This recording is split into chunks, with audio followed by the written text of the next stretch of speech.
بسم اللہ الرحمن الرحیم۔ مرنے کے بعد کیا ہوگا؟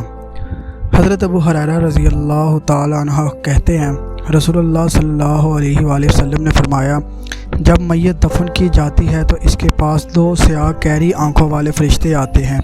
ان میں سے ایک کا نام منکر اور دوسرے کا نام نکیر ہے۔ دونوں اس سے پوچھتے ہیں، تم اس آدمی محمد صلی اللہ علیہ وآلہ وسلم کے بارے میں کیا کہتے ہو؟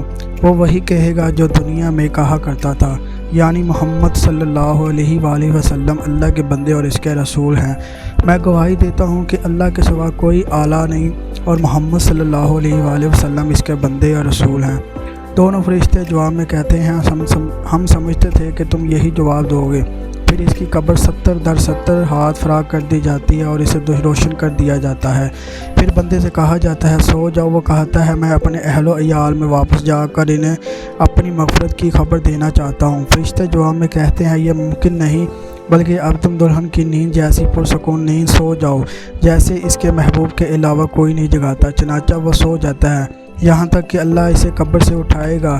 اگر مرنے والا منافق ہو تو وہ فرشتوں کے سوال کے جواب میں کہتا ہے، محمد صلی اللہ علیہ وآلہ وسلم کے بارے میں بھی وہی کچھ کہتا ہوں جو لوگوں کو کہتے سنتا تھا، اس کے علاوہ میں کچھ نہیں جانتا۔ دونوں فرشتے کہتے ہیں، ہمیں معلوم تھا تم یہی جواب دو گے۔ پھر زمین کو حکم دیا جاتا ہے کہ تنگ ہو جا، چنانچہ وہ تنگ ہو جاتی ہے اور اس کی پسلیاں ایک دوسرے میں گھس جاتی ہیں۔